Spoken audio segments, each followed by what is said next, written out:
Guys, kali ini gue pengen membahas sebuah gimbal yang sesuai dengan judulnya, yang harganya itu nggak nyampe sejuts. Memang ini bukan untuk kamera profesional, untuk HP, tapi menurut gue dengan harga yang nggak nyampe sejuts, dengan banyak fitur yang ditawarkan, menurut gue ini bisa jadi gimbal yang sangat menarik untuk kalian pertimbangkan.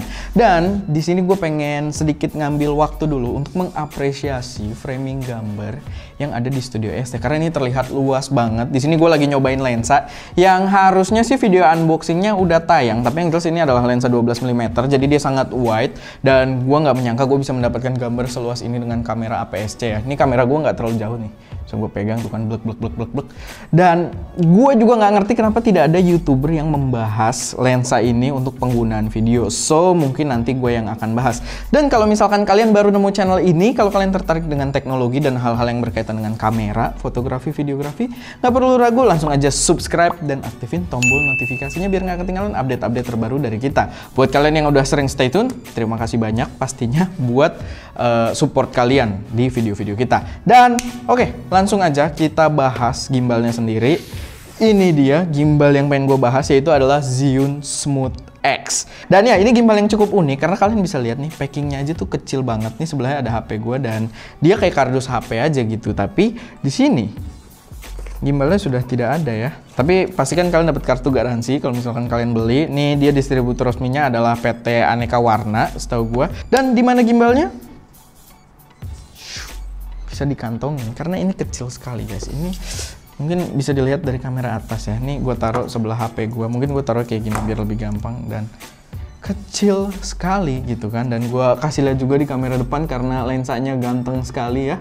Dan oke, ini kecil sekali, sangat-sangat compact dan ya cukup menarik. Tapi memang ada sedikit drawback dari harganya yang murah dan juga ukurannya yang compact. Nanti kita akan bahas sedikit lebih lanjut. Oke, jadi yang gue suka pertama kali dari gimbal ini pastinya ukuran yang dari tadi gue bahas. Ukurannya sangat compact, bisa dikantongin, bahkan kantong celana pun muat ya, tergantung kalian pakai celana apa. Tapi di sini ada potensi yang menurut gue sangat luar biasa karena kalian bisa jadi tongsis juga. Jadi dia bisa menstabilkan video dan bisa jaraknya agak dijauhin. Karena kan memang framing kalau kalian pakai kamera selfie kan biasanya agak deket gitu ya, agak tight. Dan dengan tongsis ini pastinya bisa sangat membantu. Dan ini adalah implementasi yang menurut gue sangat menarik. Karena gini, sebelumnya gue udah pernah lihat gimbal yang kurang lebih sama kayak gini. Sebenarnya ini gue agak bingung ya buat menjelaskannya karena gue belum jelasin kalau ini adalah 2-axis gimbal. Oke, gue kasih tahu sekarang ini adalah 2-axis gimbal, dimana biasanya gimbal yang proper adalah 3-axis, punya 3 arah. Jadi arah penstabilan 3-axis gimbal adalah roll di sini, roll, lalu pan dan juga tilt buat nunduk dan nenggak gitu kan. Dan di sini dia tidak ada untuk penstabilan secara tiltnya, bukan secara tilt. Arah tiltnya itu tidak ada penstabilannya. Jadi dia hanya untuk roll dan juga panning.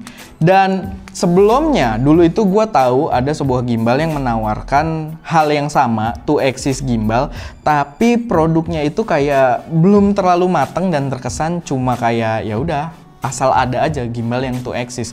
Waktu itu harganya setahu gue sekitar gope 500 ribuan, tapi ya udah dengan build quality yang kurang bagus dan juga kayak ya udah barangnya benar-benar straight to the point. Kalian pasang HP, kalian nyalain udah bisa buat stabilin di 2-axis. Cuman di sini kenapa gue tertarik dengan si Zhiyun Smooth X ini? Kalian bisa lihat lagi ya detailnya yang ganteng banget kan si Smooth X ini. Kenapa gue tertarik? Karena dia dibuat oleh Zhiyun. Pertama itu adalah perusahaan yang sudah cukup mature. Kita udah kenal dia bikin banyak gimbal-gimbal.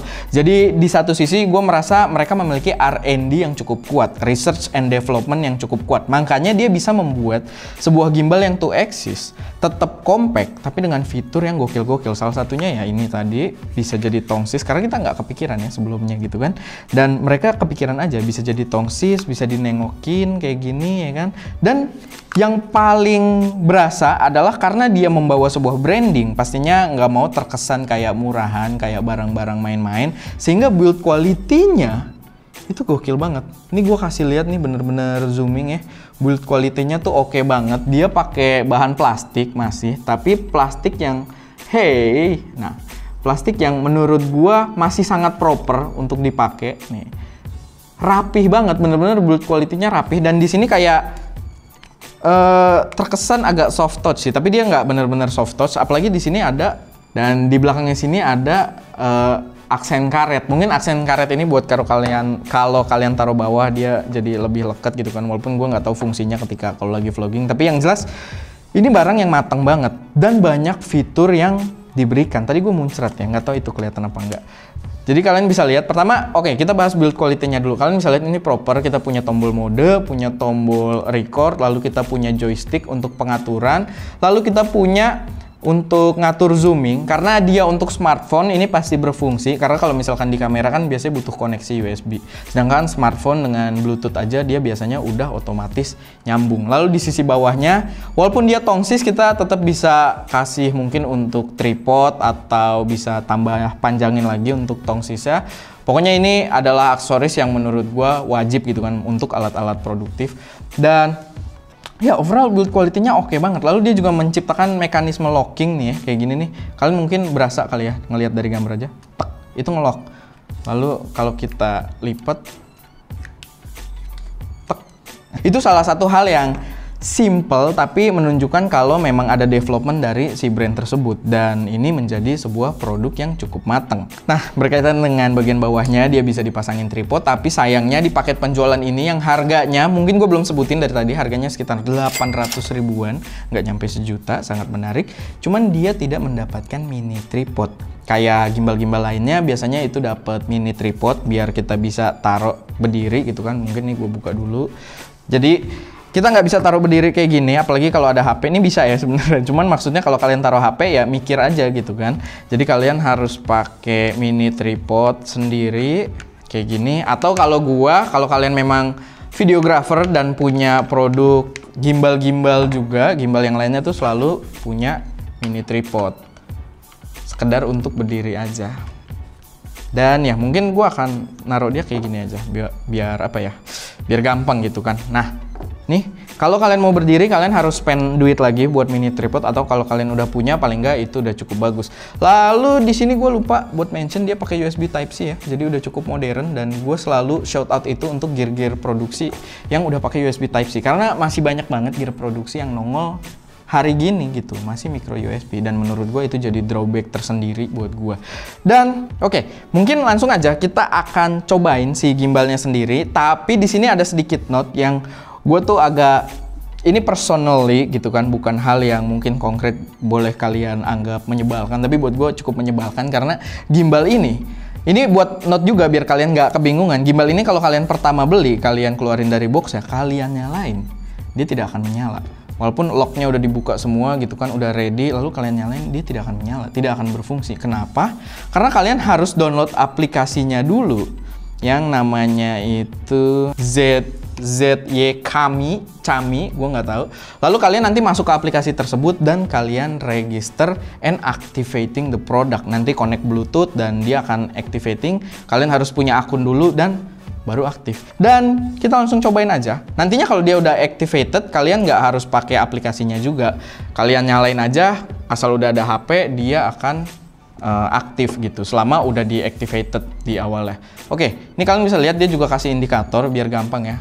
Phone camera direction, jadi kalian taruh kameranya ngarah ke sana.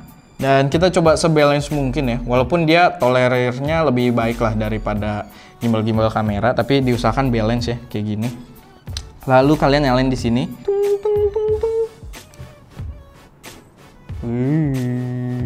Oke, dia sudah menyala. Nah, ini kalian bisa lihat ya, ini kalau gue nundukin, dia ikut nunduk gitu. Karena dia tidak ada tilt axis-nya. Cuman di head-nya ini, dia punya sistem tilting tersendiri kalau misalkan kalian pengen posisinya tuh agak ngadep ke kalian. Nah, kayak gitu. Jadi manual, tidak menstabilkan. Jadi tetap kalau kalian geternya ke arah sini, itu tetap akan ada getaran. Tapi ya so far sih menurut gue tidak terlalu signifikan ya. Dan dia model tongsis ini kalau nggak salah namanya harusnya teleskopik ya. Model teleskopik ini juga sangat membantu karena ya tadi yang gue bilang, kalian bisa agak jauhin dari diri kalian. Atau kalau kalian mau ngambil low angle, dia juga gampang banget. Kalian tinggal gini doang, shoot, dan kalian bisa low angle begini. Kalian tinggal sesuaikan set gitu kan. Tapi ini contoh kasarnya aja ya, di atas meja. Gue juga udah nyoba buat low angle. Mungkin gue akan kasih sedikit footage-nya dan ya menurut gue itu berfungsi dengan cukup baik. Nah, soal kualitas stabilisasinya sendiri kayak gimana? Menurut gue setelah gue cobain kemarin, jadi gue udah sempet coba juga. Menurut gue sistem stabilisasinya berjalan dengan cukup baik. Jadi gue nggak expecting, sebenarnya gue kira dengan hilangnya satu axis dia akan geter banget gitu kan. Tapi ternyata memang cuma dari panning dan rolling ini aja dia udah cukup membantu di footage kita. Oke, gue akan puterin beberapa footage ketika kita lagi pengetesan.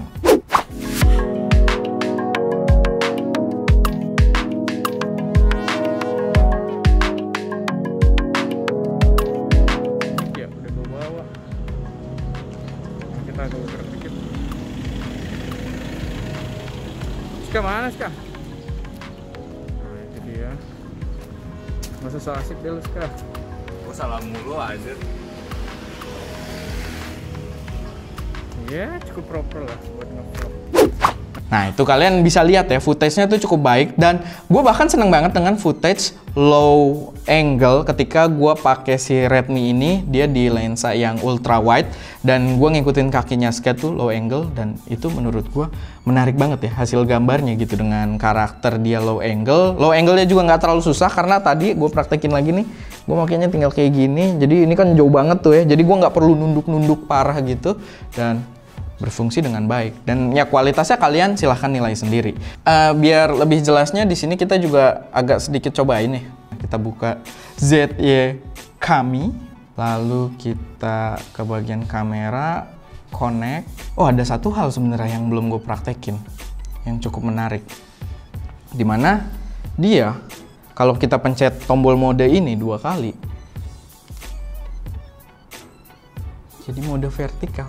Sangat menarik ya. Jadi benar-benar kepake banget gitu kalau kalian adalah Instagram influencer mungkin atau sekedar anak gaul yang doyan sharing di Instagram, ya menurut gua ini seru banget gitu. Kalian lagi traveling lalu bikin video IGTV mungkin atau sekedar story. Apalagi recordnya juga di sini nyambung ya kan, bisa kalian asal udah connect kalian bisa record dari tombol ini. Menurut gua akan sangat kepake. Dan kualitasnya di mode vertikal juga tadi gua udah sempet nyoba ya di luar, cuman di situ gua lari dada gue terlalu bergoyang-goyang gitu kan. Oke, nanti gue akan olahraga biar memperbaiki itu. Tapi yang jelas kualitasnya cukup stabil, bener-bener kayak terfokus di muka gue gitu. Jadi cukup oke lah. Coba kita tes record ya di sini kalau udah connect ke aplikasinya. Record. Gue belum nyoba, jadi gue agak udik ya. Tapi memang ya secara logis harusnya merecord gitu. Dan di sini mungkin gue coba lagi. Nah, itu dia recording. Halo guys, dan ya, nah di sini ada beberapa gimmick yang mungkin akan cukup menarik, jadi kita cobain bareng-bareng di sini ya. Jadi ini dia, tadi kan kita udah ngerekam ya di screen record. Jadi kita akan coba beberapa gimmick yang ada di softwarenya ini. Pertama dia ada gesture control, ada follow dan shot. Coba kita lihat follow dan shot nyala, bisa shot only, jadi bisa follow dan shot, bisa shot only. Cuman gue nggak tahu nih, ini dia minta update, ntar dulu ya. Oke. Follow gesture shown to trigger foto atau video. Oh, kalau gini foto, kalau gini video kayaknya. Coba ya. Counting down. Oh, dia video men, tracking. Oh, kita mungkin lagi di mode video karena tadi gue mikirnya dia buat foto ya.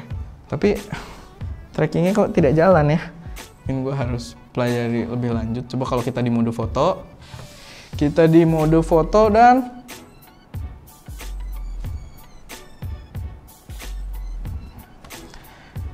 berfungsi. Jadi maksudnya ini kan kepake kalau misalkan kalian berdiri kayak gini atau kalian pakai tongsis gitu kan, pakai tongsis terus jauh banget kan kalau mau mencet walaupun ada tombol shutter di situ. Ya, tetap lah gimmick yang bisa berguna mungkin. Oke, tadi akhirnya gue tidak mencuekin itunya ya, karena tadi tidak berfungsi gestur. Update firmware ya. Karena tadi tidak berfungsi gesturnya, tapi ya kebaca gestur.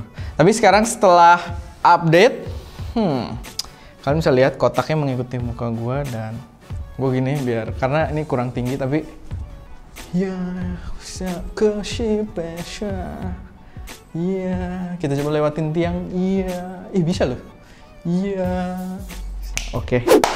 Jadi itu berfungsi dengan cukup baik dan kita coba gimmick yang mungkin cukup menarik juga, yaitu efek merekam. Dan silakan kalian nilai mana gambar yang lebih baik yang kalian lihat di sini, yang realistis, realita gitu kan, kehidupan sebenarnya, dan fake social media. Jadi itu ya kalian yang menilai. Mungkin netizen lebih suka yang fake social media daripada yang real life gitu kan. Tapi ini lensa mantap, nanti gue bahas, kalian tunggu aja. Tapi ya silahkan kalian nilai. Oh, dia tiba-tiba tracking lagi loh, dia sangat suka dengan wajah gue. Dan ya mungkin udah waktunya buat kesimpulan. Terlepas dari gimmick-gimmick softwarenya yang tadi yang agak lucu lah gitu ya, tapi ya menurut gue di harga 800 ribuan dengan apa yang kalian dapatkan untuk gimbalnya aja, dengan fungsi utamanya sebagai stabilization system, menurut gue itu udah terbilang sangat worth it. Apalagi di sini dia produk yang terasa cukup matang, kalian punya build quality yang bagus, punya fungsi jadi tongsis, punya fungsi bisa low angle dengan cepat tanpa harus ubah-ubah mode, bisa mode vertikal juga. Menurut gue ini gimbal yang sangat wajib untuk kalian pertimbangkan, apalagi di harga yang gak nyampe sejuta. Dan mungkin kalau kalian memang butuh konten yang lebih baik dari handphone kalian, lebih oke, lebih stabil, lebih proper untuk kalian update di Instagram, mungkin kalian adalah selebgram atau influencer dan lain sebagainya, ini adalah gear yang patut kalian pertimbangkan. Dan ya, balik lagi, yang akan gue tekenin adalah produk ini terasa cukup matang. Kayak yang tadi kalian lihat, ada sedikit isu, ada firmware update ke update. Sedangkan kalau kalian dengan brand-brand yang belum pernah kedengeran gitu ya, dengan gimbal yang tadi gue sempat mention juga yang harga sekitar 500 ribuan, brand yang nggak jelas siapa, cuma bisa buat stabilisasi, ya menurut gue jadi gapnya cukup jauh gitu. Kalau misalkan ada isu, sebenarnya nggak mungkin, cuma maksudnya isunya nggak seberapa juga karena dia kan tidak menawarkan sistem apa-apa. Cuma untuk menstabilkan di sini ada sistem yang diberikan, ada gimmick software, kalau ada isu ada firmware update. Menurut gua itu jadi hal yang perlu kalian pertimbangkan. Dan ya, itu aja buat video kali ini. Semoga cukup bermanfaat, semoga bisa jadi referensi buat kalian yang mungkin lagi nyari stabilization system untuk handphone kalian atau gimbal untuk handphone kalian. Dan ya, kayak biasa aja, kalau misalkan ada koreksi, saran atau pertanyaan, silahkan taruh semuanya di kolom komentar. Dan jangan lupa buat like videonya kalau kalian suka, share ke teman-teman kalian yang mungkin tertarik, dan pastinya subscribe ke channel SM Media untuk mensupport kami terus memberi konten yang lebih berkualitas dan bermanfaat di masa mendatang. Dan kalian nggak boleh ketinggalan review dari lensa yang mantap ini nih ya. Walaupun kalian nggak doyan lensa, bodo amat, kalian harus nonton review lensa ini karena ini mantep banget. Dan itu aja sedikit dari gue, tadi agak ngecas. Seperti biasa, gue Erwin, di belakang kamera ada Ska, dan jangan lupa untuk berkarya